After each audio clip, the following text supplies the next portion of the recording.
آئے بائبل مقدس کو کھولیں۔ بائبل مقدس میں سے پولس رسول کا غلطیوں کی کلیسیا کے نام خط، اس کا پہلا باب، اس کی 18ویں آیت سے 24ویں آیت تک، یعنی باب کے آخر تک۔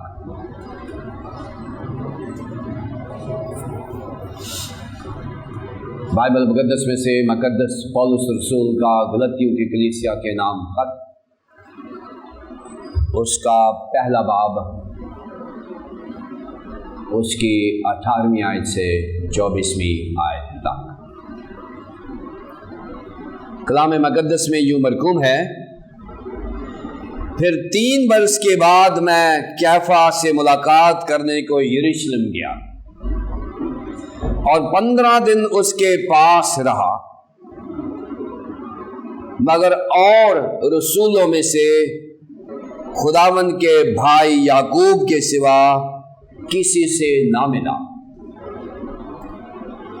جو باتیں میں تم کو لکھتا ہوں خدا کو حاضر جان کر کہتا ہوں کہ وہ جھوٹی نہیں۔ اس کے بعد میں سوریا اور کلکیا کے علاقوں میں آیا، اور یہودا کی کلیسیائیں جو مسیح میں تھی میری صورت سے تو واقف نہ تھی، مگر صرف یہ سنا کرتی تھی کہ جو ہم کو پہلے ستاتا تھا وہ اب اسی دین کی خوشخبری دیتا ہے جسے پہلے تباہ کرتا تھا، اور وہ میرے باعث خدا کی تمجید کرتی تھی۔ خداوند کے کلام کے پڑھے اور سنے جانے پر خداوند کی برکت ہو، آمین۔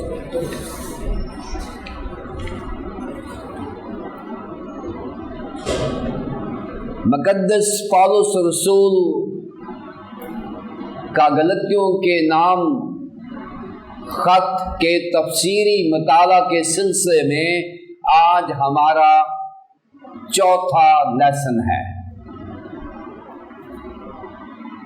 ہم نے مقدس پولس رسول کا غلطیوں کے نام خط جو ہے اس کی تفسیر شروع کی ہوئی ہے، اور اس سے پہلے ہم نے اس کے 3 اسباق سیکھے ہیں، اور 3 اسباق سے پہلے ہم نے ایک لیسن نمبر 0 بھی ریکارڈ کیا ہے جو یوٹیوب پر موجود ہے، جس میں ہم نے غلطیوں کی کلیسیا کے نام خط میں مقدس پولس رسول اور اس کے اس خط کے لکھے جانے سے متعلق ہم نے تعارفی مضمون بیان کیا ہے، اور پھر گزشتہ 3 اسباق میں ہم نے اس خط کو باقاعدہ تفسیری نظر سے دیکھا ہے۔ پہلی 5 آیات میں ہم نے پہلا لیسن دیکھا، پھر 6 سے 10ویں آیت تک ہم نے دوسرا لیسن دیکھا، اور پھر پچھلا لیسن 11ویں سے 17ویں آیات تک، اور پھر آج ہمارے سامنے جو اقتباس ہے وہ ہے 18ویں آیت سے 24ویں آیت تک۔ اس سے پہلے کہ ہم زیر بحث اقتباس کا تفسیری مطالعہ کریں، میں چاہوں گا کہ ہم مختصراً غلطیوں کی کلیسیا کے نام پولس رسول کا خط، اس کا چھوٹا سا تعارف میں بیان کر دوں۔ غلطیہ جو ہے یہ کسی شخص یا کسی شہر کا نام نہیں ہے، یہ ایشیائی کوچک میں ایک رومی صوبے کا نام ہے۔ جب غلطیہ کا خط لکھا جا رہا تھا تو اس وقت غلطیہ جو کہ خداوند یسوع مسیح سے 300 سال پہلے مڈل ایسٹ یعنی ترکی جو آج کا ترکی ہے، اس کے جو شمالی حصہ ہے، اس میں فرانس سے ایک قوم مائیگریٹ ہوئی ہے، منتقل ہوئی، اور انہوں نے اس جگہ کا نام گال اس لیے رکھا کہ اس قوم کا نام ہی گال تھا۔ یہ گال قوم تھی جو اس شمالی حصے میں آ کے آباد ہوئی، اور اس وقت اس شمالی حصے کا نام گال سے غلطیوں رکھا گیا، اور خداوند یسوع مسیح کے دور میں رومی حکومت نے اس علاقے کے ساتھ چند شہر یعنی پسدیا، سوریا، کلکیا، دربے، اکنیم اور انطاکیہ، یہ جو شہر ہیں یہ شامل کر کے جنوبی حصے کو بھی غلطیہ کا حصہ بنا دیا۔ یعنی جغرافیائی طور پر شمالی اور جنوبی حصہ جو ہے یہ غلطیہ کا صوبہ ہی کہلاتا ہے، لیکن اصل غلطیہ شمالی غلطیہ ہے۔ جب مقدس پولس رسول اپنی منادی کر رہے تھے تو انہوں نے اس جنوبی حصے کا انتخاب کیا، شاید اس لیے کہ اس جنوبی حصے میں یہودیوں کی تعداد زیادہ تھی بنسبت غیر یہودیوں کے۔ شمالی غلطیہ میں یہودی زیادہ نہیں تھے، اس لیے مقدس پولس رسول نے یہ فیصلہ کیا کہ وہ جنوبی غلطیہ میں کلیسیاؤں کا قیام کرے گا، اور جیسے ہی اس نے کلیسیاؤں میں خداوند یسوع مسیح کی خوشخبری سنی تو کلیسیاؤں نے خداوند یسوع مسیح کی خوشخبری کو جو فضل کی انجیل تھی جوک در جوک قبول کیا۔ اس کی وجہ یہ ہے کہ اس سے پہلے یہودیوں کے اوپر 3 قسم کے پریشرز تھے۔ پہلا پریشر یہ تھا کہ لازمی ہے کہ جو یہودی چاہے مسیحی بھی ہونا چاہتا ہے وہ اپنا ختنہ کروا کر یہودی قوم میں شامل ہو، اور یہودی قوم جو ہے وہ عہد کی قوم ہے، ابراہیم کے عہد میں شامل ہو، اور ختنہ جو ہے انہوں نے نہ صرف یہودیوں بلکہ اس وقت کے مسیحیوں کے لیے بھی لازمی قرار دے دیا کہ جس نے مسیحی ہونا ہے وہ بھی ختنے کے عہد میں شامل ہو۔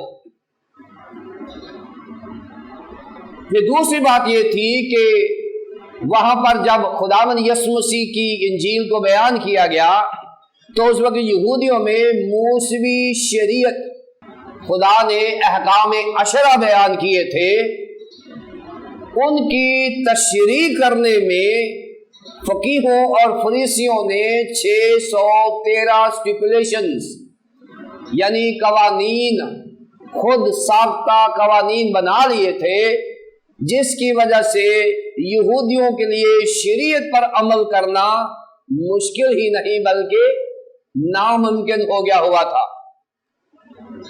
اور تیسری بات جو تھی وہ یہ تھی کہ اگر کوئی یہودی ہے اور وہ مسیحی ہونا چاہتا ہے تو وہ اپنے مسیحی ایمان میں مضبوط نہیں ہو سکتا، شامل نہیں ہو سکتا جب تک وہ یہودی رسم و رواج پر عمل نہ کرے۔ سو یہ 3 چیزیں بیان کی گئی تھی کہ چاہے آپ نے مسیحی ہونا ہے چاہے آپ نے یہودی رہنا ہے، لازمی ہے کہ ختنہ کروائیں، موسوی شریعت پر عمل کریں اور یہودی رسم و رواج پر بھی عمل کریں، پھر آپ جا کے مسیحی ہوں گے۔ یہ اس وقت کے یہودی اساتذہ جو تھے انہوں نے مقدس پولس رسول کی خدمت کو چیلنج کیا ہوا تھا، لیکن مقدس پولس رسول کو جو ایمان کا بھید ملا تھا، نجات کا بھید ملا تھا، وہ یہ تھا کہ ہم کو فضل کے وسیلہ سے ایمان ہی سے نجات ملی۔ اب یہ جو نجات کا بھید ہے یہ مقدس پالوس رسول کا اپنا ذاتی تجربہ بھی تھا، تھیالوجی بھی تھی اور کرسچن ڈاکٹرن بھی تھی کہ ہم کو فضل کے وسیلہ ایمان ہی سے نجات ملی۔ یعنی اگر ہم نے مسیحی ہونا ہے تو ہم ختنہ کے عہد سے باہر ہیں، ہم موسمی شریعت کے تابع رہنے کی ہمیں ضرورت نہیں ہے، کیونکہ مسیحیوں کی شریعت خداوند یسوع مسیح ہے، جو وہ کہے گا وہی ہماری شریعت ہے، اور مسیحی کسی رسم و رواج کے نیچے زندگی بسر نہیں کرتے، کیونکہ مسیحیت خدا کے فضل کا نام ہے، کسی رسم و رواج کا نام نہیں ہے۔ رسم و رواج دیگر اقوام کے ہوں گے، مسیحیت میں کوئی رسم و رواج نہیں ہے، مسیحیت میں خدا کا فضل اور مسیحیوں کا ایمان ہے، اسی میں ہی ہماری مسیحیت مکمل ہو جاتی ہے۔ پچھلے لیسن میں ہم نے ایک معیاری انجیل کا سورس دیکھا تھا کہ جو مقدس پالوس رسول نے انجیل سنائی ہے اس کا سورس کیا ہے، کہاں سے وہ انجیل آئی ہے۔ تو 11ویں 12ویں آیت میں ہم نے دیکھا کہ مقدس پالوس رسول کے پاس جو انجیل ہے اس کا سورس ڈیوائن ہے، یعنی بذات خود یسوع مسیح ہے۔ پھر 13ویں اور 14ویں آیت میں ہم نے دیکھا کہ پالوس رسول بتاتا ہے کہ جب وہ مسیحی نہیں تھا تو وہ کون سی انجیل کو بلیو کرتا تھا، اور پھر 15ویں سے 17ویں آیت تک پچھلے ہم نے لیسن میں دیکھا کہ مقدس پالوس رسول کے پاس یہ کون سی انجیل ہے جسے وہ مسیحی انجیل کہتا ہے۔ اور آج ہم دیکھیں گے کہ مقدس پالوس رسول 18ویں آیت سے 24ویں آیت میں کس چیز کو بڑا مضمون بناتا ہے، اور بڑا مضمون کیا ہے کہ مقدس پالوس رسول نے 18ویں سے 24ویں آیات میں بتایا ہے کہ جب وہ نیا مسیحی تھا تو وہ کیسا تھا، یعنی مقدس پالوس رسول کی ابتدائی مسیحیت۔ تو ابتدا میں مسیحیت کیسی ہوتی ہے جب آپ یسوع مسیح کو قبول کرتے ہیں، جو مضمون ہے آج کا ہمارا پالوس رسول کی ابتدائی مسیحیت۔ اس کو ہم 3 حصوں میں تقسیم کریں گے۔ پہلے حصے میں ہم دیکھیں گے 18ویں اور 19ویں آیت میں کہ کس طرح سے مقدس پالوس رسول اپنی ابتدائی مسیحیت کا آغاز کرتا ہے اور وہ یروشلم کو وزٹ کرتا ہے، اور پھر ہم 20ویں آیت میں دیکھیں گے کہ مقدس پالوس رسول جو کچھ کہتا ہے یا کرتا ہے اس کو سرٹیفائی کرتا ہے، اس کی سرٹیفیکیشن دیتا ہے، سرٹیفکیٹ دیتا ہے کہ کس طرح سے وہ یہ کام کرتا ہے۔ پھر 21ویں سے 24ویں آیات تک ہم دیکھیں گے کہ مقدس پالوس رسول ایز معیاری کرسچن، ایک سٹینڈرڈ کرسچن طور پر کیسا تھا، یعنی مقدس پالوس رسول بطور ایک معیاری مسیحی کیسا تھا۔ اپنی ابتدا میں ہی وہ اپنی مسیحیت کو ایک معیاری مسیحیت قرار دیتا ہے۔ 18ویں اور 19ویں آیت۔ پھر 3 برس کے بعد میں کیفا سے ملاقات کرنے کو یروشلم گیا اور 15 دن اس کے پاس رہا، مگر اور رسولوں میں سے خداوند کے بھائی یعقوب کے سوا کسی سے نہ ملا۔ اس سے پہلے ہم نے پچھلے لیسن میں 17ویں آیت میں اس کا کانٹیکسٹ دیکھا تھا، اور نہ یروشلم میں ان کے پاس گیا جو مجھ سے پہلے رسول تھے، بلکہ فوراً عرب کو چلا گیا، پھر وہاں سے دمشق کو واپس آیا۔ یہ پچھلے لیسن میں ہم نے اس کو بیان کیا ہے۔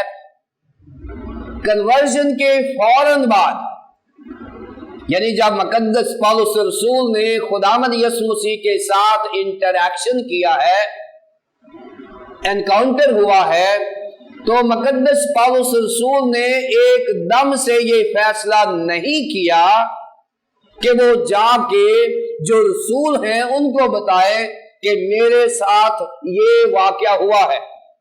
ایسا نہیں ہوا، بلکہ وہ وہاں پر سے دمشق میں گیا اور دمشق سے وہ عربیہ میں، عرب میں چلا گیا.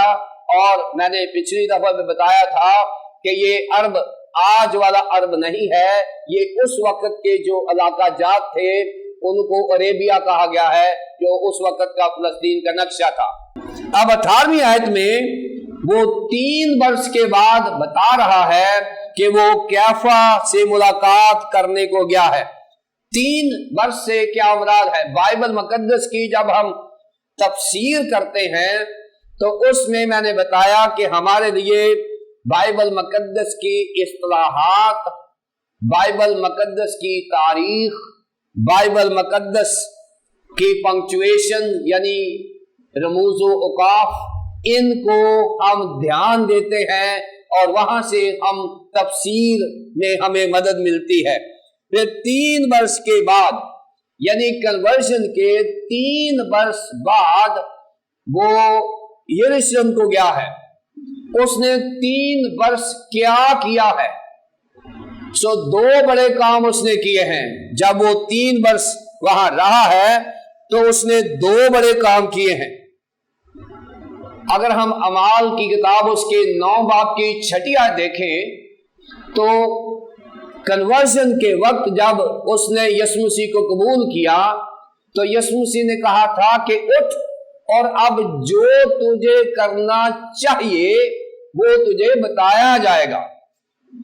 اب تو وہ نہیں کرے گا جو تو کرے گا، اب جو تجھے کرنا چاہیے وہ میں بتاؤں گا. یسوع مسیح نے کہا کہ میں بتاؤں گا جو تجھے کرنا چاہیے. پہلے جو تو کر رہا تھا وہ اپنی مرضی سے کر رہا تھا، آئندہ جو کچھ کرے گا تو میری مرضی سے کرے گا. اور مقدس پالوس رسول کو بتایا گیا کہ جو کچھ تجھے کرنا چاہیے تجھے بتایا جائے گا. اور اس کے بعد جو کچھ اسے بتایا جاتا رہا مقدس پالوس رسول وہ کرتا رہا. اور یہ 3 برس جو ہیں مقدس پالوس رسول جو ہیں وہ اپنی مرضی سے نہیں بلکہ خداوند یسوع مسیح کے کنٹرول میں رہ کر بسر کرتے ہیں. اور 2 چیزیں جو ہیں ان کو کومنٹیٹرز جو ہیں، مفسرین ہیں، فوکس کرتے ہیں.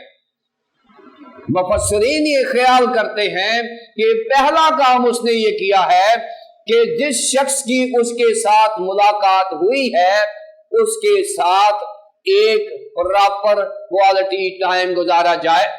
مقدس پالوس رسول جو ہیں وہ خداوند یسوع مسیح کی تابع فرمانی میں وہ عربیہ چلے گئے ہیں اور پہلا کام انہوں نے کیا کیا ہے کہ وہ خداوند یسوع مسیح کے ساتھ اور اس کے کلام کے ساتھ وقت گزارنا چاہتے ہیں.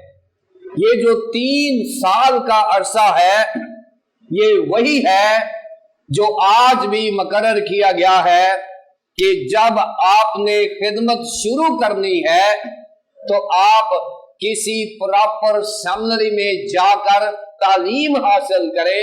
اور مقدس پالوس رسول نے کسی استاد سے نہیں بلکہ استادوں کے استاد یعنی خداوند یسوع مسیح کے ساتھ 3 سال کا عرصہ اس نے گزارا ہے. اور پھر اس نے یہ جسارت کی ہے کہ وہ کلام کو سمجھ سکے اور پیش کر سکے. اور یہ ایک سٹینڈرڈ ایریا ہے جو بائبل مقدس نے دیا ہوا ہے کہ اگر کوئی ایک طالب علم مسلسل 3 سال خداوند کے ساتھ گزار لیتا ہے تو وہ اس قابل ہو جاتا ہے کہ وہ اس کی خدمت کر سکتا ہے. تو یہاں پالوس رسول نے یہ ذمہ داری سمجھائی ہے اور سمجھی ہے کہ اسے اس سے پہلے کہ آدمیوں سے بات کی جائے، ایونجلزم کیا جائے، چرچ کو سمجھایا جائے، اس نے پہلے خود سمجھا ہے. آج کی دنیا میں ہم راتوں رات ہی پادری بن جاتے ہیں اور راتوں رات ہی چرچ کے لیڈرز بن جاتے ہیں. ہمیں خواب آتے ہیں یا کوئی آ کے ہمیں انکریج کرتا ہے تو ہم فوراً اعلان کر دیتے ہیں کہ جی میں پاسبان بن گیا ہوں یا میں اور چرچ لیڈر بن گیا ہوں. ایسا نہیں ہونا چاہیے. پولس کو کہا گیا کہ اب تجھے جو کرنا چاہیے تجھے بتایا جائے گا. تو یہاں پولس رسول نے خدا پر خداوند کے ساتھ وقت گزارا ہے.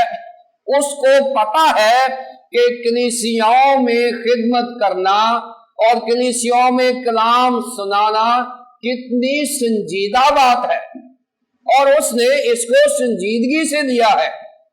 وہ جانتا ہے کہ جب تک مجھے سمجھ نہیں آئے گی میں کسی کو نہیں سمجھا سکوں گا.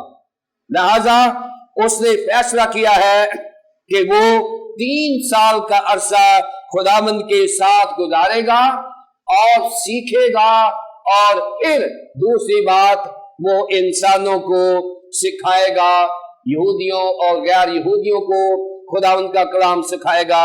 اسی بات کے لیے وہ فوکس کر رہا ہے. اب اس نے باقاعدہ منسٹری کا آغاز کرنا ہے. یعنی اب اس نے یہ تسلی کر لی ہے مقدس پولس رسول نے کہ جس شخص نے مجھے چنا ہے اب مجھے اس کی خدمت کے لیے نکلنا چاہیے. تو مقدس پولس رسول نے یہ فیصلہ کیا ہے کہ وہ چرچ کا جو ہیڈ آفس ہے یروشلم وہاں پر جائے گا اور وہاں پر 2 لیڈرز موجود تھے. ایک کیفا ہے جسے پطرس شمعون پطرس کہا گیا ہے اور دوسرا یعقوب ہے جو خداوند کا بھائی ہے جس نے یعقوب کا خط بھی لکھا ہے. یہ یعقوب خداوند یسوع مسیح کے 12 شاگردوں میں نہیں تھا. یہ یعقوب وہ ہے جو خداوند یسوع مسیح کا بھائی ہے اور اس نے خداوند یسوع مسیح کے زندہ ہونے کے بعد خداوند یسوع مسیح کو قبول کیا ہے لیکن اسے بھی رسول کا درجہ حاصل ہے. یہ 2 لوگ ہیں جو چرچ کے ذمہ دار ہیں. پطرس جو ہے وہ چرچ کی جو دینی ذمہ داریاں ہیں اور روحانی ذمہ داریاں ہیں ان کو دیکھ رہا ہے اور جو یعقوب ہے وہ چرچ کی انتظامی ذمہ داریوں کو دیکھ رہا ہے. تو چرچ کے جو ابتدائی 2 بڑے لیڈر ہیں وہ وہاں یروشلم میں موجود ہیں. پھر 3 برس کے بعد کیفا سے ملاقات کرنے کو یروشلم گیا. اب کیفا سے ملاقات کرنے کو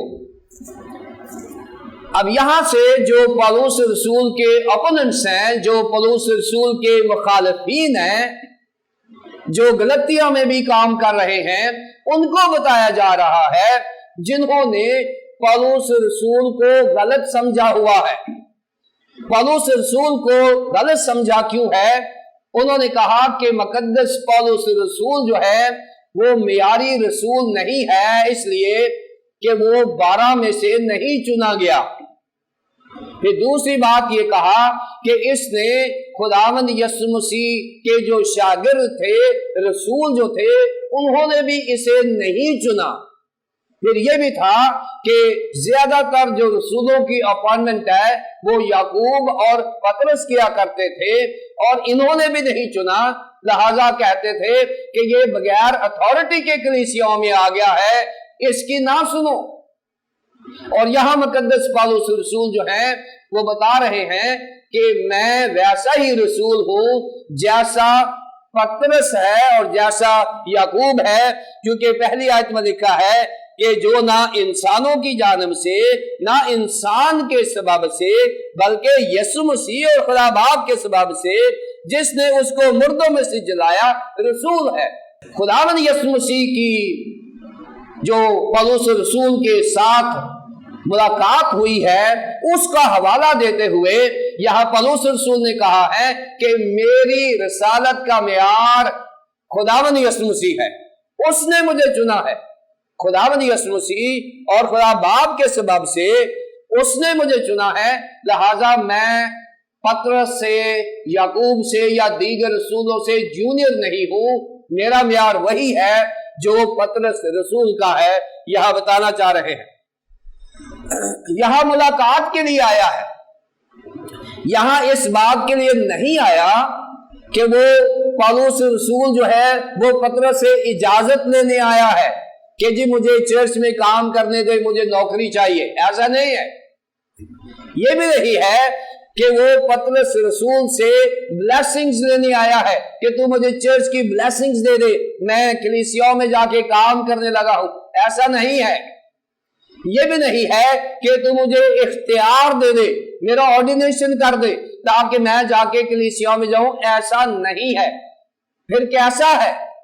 کیونکہ یہاں پر جو ملاقات کے لیے لفظ یونانی زبان میں ہے وہ ہماری مدد کرے گا کہ پولس رسول پطرس کے پاس کیوں گیا ہے۔ یہاں اردو میں لکھا ہوا ہے کہ وہ ملاقات کرنے کے لیے گیا ہے، اور ملاقات کے لیے یونانی زبان کا لفظ ہے ہسٹوریو، ہسٹوریو۔ اور یہ جو ہسٹوریو ہے یہاں سے انگریزی زبان کا لفظ ہسٹری نکلا ہے۔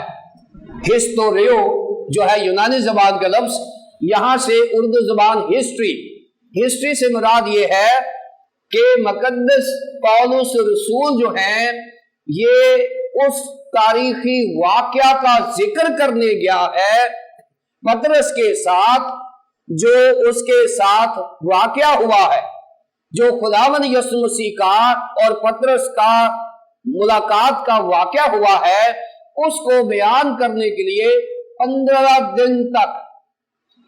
دن تک پولس رسول اور پطرس ایک دوسرے کی تاریخ کو سمجھتے رہے ہیں، ایک دوسرے کے ایمان کو سمجھتے رہے ہیں، ایک دوسرے کے تاریخی واقعات کو سمجھتے رہے ہیں، اور یہ ہسٹوریکل کیس ہے، اور یہ اپنے زندگی کے واقعات بتاتے تبادلہ خیال کرتے رہے ہیں۔ 15 دن تک دو بڑے لیڈرز گفتگو کرتے رہے ہیں کہ ہم نے ایمان کو کیسے آگے لے کر جانا ہے۔ یروشلم کو گیا اور 15 دن اس کے پاس رہا، مگر اور رسولوں میں سے خداوند کے بھائی یعقوب کے سوا کسی سے نہ ملا۔ یہ کیوں مقدس پولس رسول نے لکھا ہے کہ وہ کسی کو نہیں ملا؟ اس کی پہلی ریزن یہ ہے، وہ اس لیے نہیں ملا کہ سارے کے سارے رسول یعنی 10 رسول جو ہیں 2 یہاں موجود ہیں، اور جو باقی 11 رسول ہیں وہ اپنی خدمت کے لیے گئے ہوئے ہیں پوری دنیا میں، وہ اپنے اپنے کام کرنے کے لیے گئے ہیں۔ پولس رسول یہاں کہہ رہے ہیں کہ میں 2 لوگوں کو ملا ہوں جو چرچ کو ہب بنے ہوئے ہیں، چرچ کی ہب بنے ہوئے ہیں، جنہوں نے چرچ کو سینٹرلائز کیا ہوا ہے، جو چرچ کو کنٹرول کر رہے ہوئے ہیں، اور باقی رسول جو ہیں وہ مختلف علاقوں میں یعنی دنیا کے مختلف کانٹیننٹس میں جا کے کام کر رہے ہیں۔ یہ پہلی ریزن ہے کہ وہ نہیں ملا دوسروں کو، کیونکہ وہ وہاں موجود نہیں تھے۔ دوسری ریزن جو ہے کہ وہ کسی کو نہیں ملا وہ یہ ہے کہ مقدس پولس رسول یہ بھی بتانا چاہ رہے ہیں کہ میں اس لیے نہیں ملا کہ مجھے کسی سے سیکھنے کی ضرورت نہیں تھی، میں اس لیے نہیں ملا کہ مجھے صرف اور صرف خداوند سے ملنا تھا، یا مجھے جیمز اور پطرس، یعقوب اور پطرس سے ملنا تھا جو چرچ کے ذمہ داران ہیں، اور میں نے ان کے ساتھ اپنی پالیسی شیئر کی ہے، اور اس وجہ سے میں دیگر رسولوں کو نہیں مل سکا۔ 20 آیت، جو باتیں میں تم کو لکھتا ہوں خدا کو حاضر جان کر کہتا ہوں کہ وہ جھوٹی نہیں۔ 20 آیت بڑی اہم ہے۔ مقدس پولس رسول جب غلطیوں کو لکھ رہے ہیں تو ان کو یقین دلا رہے ہیں، یہ خط غلطیوں کو لکھا جا رہا ہے اور یہ سارے واقعات لکھے جا رہے ہیں۔ اس نے ساری سٹوری غلطیوں کو بتائی ہے کہ میں 3 برس کے بعد کیفا سے ملاقات کرنے گیا یروشلم، اور 15 دن وہاں رہا، اور وہاں پطرس اور یعقوب کے سوا کسی اور کو نہیں ملا، اور یہاں یقین دہانی کرائی جا رہی ہے کہ جو میں نے پہلے لکھا ہے اور جو میں لکھنے جا رہا ہوں یہ دونوں کے لیے ہے کہ جو باتیں میں تم کو لکھتا ہوں خدا کو حاضر جان کر، جو میں کرتا ہوں، جو میں کہتا ہوں، جو میں لکھتا ہوں، میں خدا کو حاضر جان کر۔ یہاں پر مقدس پولس رسول نے ایک ریلیجس نوٹ کھیلا ہے جو یہودیوں کے لیے بڑا اہم تھا، کیونکہ جب کوئی کسی بات کی یقین دہانی نہیں کی جاتی تھی تو یہ قسم نہیں ہے، یہ قسم سے بہت لائٹ نوٹ ہے، کیونکہ یہاں مقدس پولس رسول قسم نہیں کھا رہا کہ میں قسم سے کہتا ہوں، جو آج ہماری زبان میں ہمارا تکیہ کلام بن چکا ہے کہ ہر بات پر ہم قسم کھاتے ہیں۔ بائبل مقدس میں اس کی اجازت نہیں ہے، کیونکہ بائبل مقدس میں کہا گیا ہے کہ ہاں کی جگہ ہاں اور نہ کی جگہ نہ۔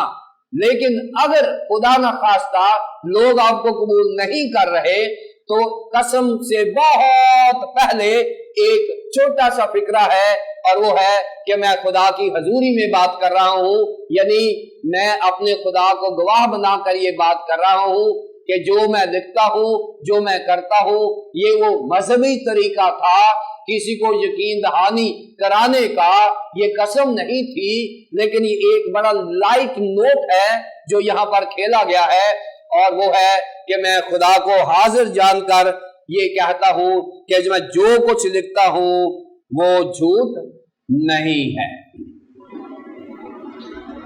اب یہ کہنے کی ضرورت کیوں پیش آئی ہے؟ مقدس پولس رسول کو یہ بات کرنے کی کیوں ضرورت پیش آئی ہے کہ جو کچھ میں کہہ رہا ہوں؟ بتا یہ رہا ہے کہ میں 3 برس وہاں رہا، کیفا کو ملا، یعقوب کو ملا، کسی اور کو نہیں ملا، پھر میں سوریا کلکیا میں چلا گیا، یہودیہ والے لوگ مجھے نہیں جانتے تھے، لیکن یہ جانتے تھے کہ میں خدا کا کام کرتا ہوں اور میرے نام کی لیے وہ خدا کا شکریہ ادا کرتے تھے۔ یہ ساری باتیں پولس رسول کہہ رہے ہیں کہ میں اس لیے بتا رہا ہوں یہ سچ ہے، یہ جھوٹ نہیں ہے۔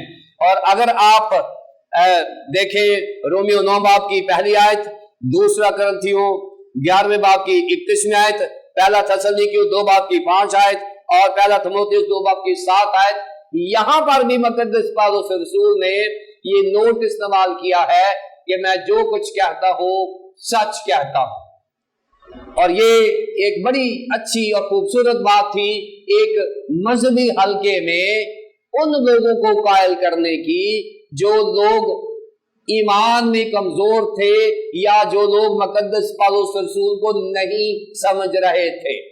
بعض اوقات ایسا ہوتا ہے ہمارے اس دنیا میں کہ آپ جو کر رہے ہوتے ہیں، آپ جو کہہ رہے ہوتے ہیں، آپ جو سوچ رہے ہوتے ہیں، کوئی دوسرا آپ کو آپ کے لیول پر نہیں سوچ رہا، کسی دوسرے کی رائے آپ کے بارے میں وہ نہیں ہے جو آپ کی اپنی ہے۔ آپ جانتے ہیں کہ میں کیا ہوں، لیکن دوسرا کوئی نہیں جانتا کہ آپ کیا ہیں، اور وہ آپ کے بارے میں کوئی بھی غلط رائے قائم کر سکتا ہے۔ اور پولس رسول جو ہیں یہاں پر یہی بات بتا رہے ہیں کہ بھائی میں جو کچھ کہہ رہا ہوں میں سچ کہہ رہا ہوں، میں جھوٹ نہیں بولتا۔ یہ پہلی بات ہے کہ وہ اپنے کیے پر اور کہے پر قائم ہے، اور وہ خدا کو حاضر جان کر کہتا ہے کہ میں جھوٹ نہیں بولتا، میں سچ بولتا ہوں۔ یہاں پر اس نے نہ صرف یہ کلیئرٹی دی ہے کہ میں سچ بولتا ہوں، بلکہ اس نے جو مس انڈرسٹوڈ، جو چیزیں غلط فہمی کا شکار ہو گئی ہیں ان کی بھی تصحیح کی ہے۔ جیسے میں نے بتایا کہ یہ جو مقدس پولس رسول نے خط لکھا ہے یہ ابتدائی کلیسیا میں صلاحکاری کا کام کرتا ہے۔ 16ویں صدی میں مارٹن لوتھر نے بھی یہی خط استعمال کر کے کلیسیا کی صلاحکاری کی، اور 21ویں صدی میں میں اور آپ اس خط کا استعمال کر کے کلیسیاؤں میں صلاحکاری کا کام کر سکتے ہیں۔ سو یہ 20ویں آیت بڑی اہم ہے. وہ بتا رہا ہے کہ please don't miss understand me. میں جو کچھ کہتا ہوں اور جو کچھ کرتا ہوں میں خدا کو حاضر جان کر کہتا ہوں کہ میں سچ کہتا ہوں, میں جھوٹ نہیں بولتا. میرے بارے میں گھر بیٹھ کے فیصلہ نہ کرو کہ میں سچ بولتا ہوں یا جھوٹ بولتا ہوں. میں جو کچھ کہتا ہوں سچ کہتا ہوں. یہ 20ویں آیت ہے. 21ویں سے 24ویں آیت تک ہمارا تیسرا حصہ ہے مقدس پولس رسول ایک معیاری مسیحی. اس کے بعد میں سوریا اور کلکیا کے علاقوں میں چلا گیا. اگر آپ اعمال کی کتاب اور اس کا نامہ باب دیکھیں 26ویں سے 29ویں آیت تک, تو یہ جو جرنی ہے مقدس پولس رسول کا اس میں لکھا گیا ہے, لیکن اس میں پہلے کلکیا لکھا ہے, بعد میں سوریا لکھا ہے. جغرافیائی طور پر جو جرنی ہے وہ اعمال کی کتاب میں, لیکن یہاں پر اس کی جو ترتیب ہے اس کی طرف دھیان نہیں دیا گیا. بتایا کیا گیا ہے کہ وہ سوریا اور کلکیا کے علاقے میں آیا اور یہودیہ کی کلیسیائیں جو مسیح میں تھیں میری صورت سے تو واقف نہ تھیں, مگر صرف یہ سنا کرتی تھی کہ جو ہم کو پہلے ستاتا تھا وہ اب اس دین کی خوشخبری دیتا ہے جسے وہ پہلے تباہ کرتا تھا. یہ کیوں لکھنے کی ضرورت پڑی ہے؟ پہلی بات, مقدس پولس رسول یہاں یہ ثابت کرنا چاہ رہے ہیں کہ میں نے یروشلم اور یہودیہ میں منسٹری نہیں کی. پہلی ریزن یہ ہے کہ خدا نے مجھے غیر اقوام کے لیے رسول چنا, اور یروشلم اور یہودیہ میں زیادہ تر یہودی لوگ تھے. اس لیے وہ اپنی کال کے اوپر, بلاہٹ کے اوپر کھڑا ہے اور اس نے فیصلہ کیا ہے کہ میں وہاں جاؤں گا جہاں پر انجیل ابھی نہیں پہنچی. اور یہاں 2 علاقوں کا ذکر کیا گیا ہے, سوریا اور کلکیا. اور پہلی بات کہ وہ بتانا چاہ رہا ہے کہ میں نے ان علاقوں کا انتخاب اس لیے کیا ہے کہ یہاں پر یہودی نہیں بلکہ غیر یہودی آباد تھے. دوسری بات کہ یہ سوریا اور کلکیا کا علاقہ وہی ہے جو ترسیس کا ہے جس میں انطاکیہ بھی شامل ہے, اور یہ وہ علاقہ ہے جہاں مقدس پولس رسول پیدا بھی ہوا, بڑا بھی, پھلا پھولا, اور وہاں ہی اس کے دوست ارباب تھے, وہاں اس کے رشتہ دار تھے, وہاں اس کے ہم جھولی بھی تھے. اور اس نے سب سے پہلے یہ سوچا کہ چیریٹی بگنز ایٹ ہوم, کہ ایمان کی خوشخبری پہلے میرے گھر سے شروع ہو. یہ بڑی اچھی بات ہے. تو دوسری بات یہ ہے کہ وہ کلکیا اور سوریا کے علاقہ میں اس لیے گیا کہ وہ پہلے اپنے گھر سے انجیل بیان کرنا چاہ رہا تھا, گھر میں خدا کی خوشخبری دینا چاہ رہا تھا, جو کہ مشکل ترین علاقہ ہے. خداوند یسوع مسیح نے کہا کہ نبی اپنے وطن میں کبھی عزت نہیں پاتا, لیکن پولس رسول نے کہا ہے مجھے عزت ملے یا نہ ملے, پہلے میرے بہن بھائی بچیں پھر ہم دنیا کو بچائیں گے. سو مقدس پولس رسول نے یہ مشکل فیصلہ کیا کہ وہ اپنے ہی آبائی علاقوں میں چلا گیا جہاں وہ پیدا ہوا, جہاں اس نے اپنا لڑکپن گزارا, بچپن گزارا, اور وہاں پر اس کی وہ عزت تو نہ تھی, لیکن خدا کے لیے وہ ہر طرح کی بے عزتی قبول کرنے کے لیے تیار ہے. یہ دوسرا ریزن ہے. تیسرا ریزن کیا ہے کہ وہ سوریا اور کلکیا میں کیوں گیا؟ تیسرا ریزن یہ ہے کہ وہ یہ ثابت کرنا چاہ رہا ہے غلطیوں کی کلیسیا میں جو اپوننٹس ہیں, جو مخالفت کرنے والے لیڈر ہیں, کہ میں کسی کی اتھارٹی کے نیچے نہیں ہوں, میں خدا کی اتھارٹی کے نیچے ہوں.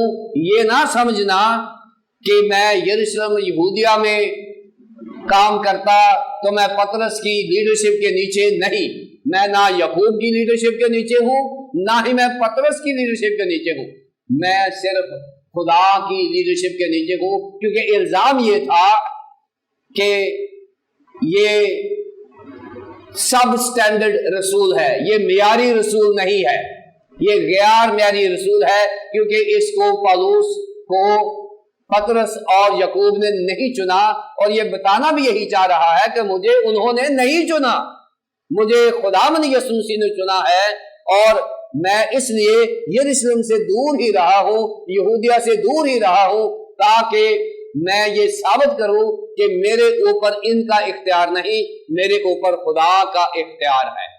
کیونکہ غلطیہ یہ سمجھ رہا تھا کہ شاید یہ سیکنڈ کلاس رسول ہے، اس نے کہا ہے کہ نہیں، میں فرسٹ کلاس رسول ہوں، جتنا پطرس رسول ہے اتنا ہی میں رسول ہوں۔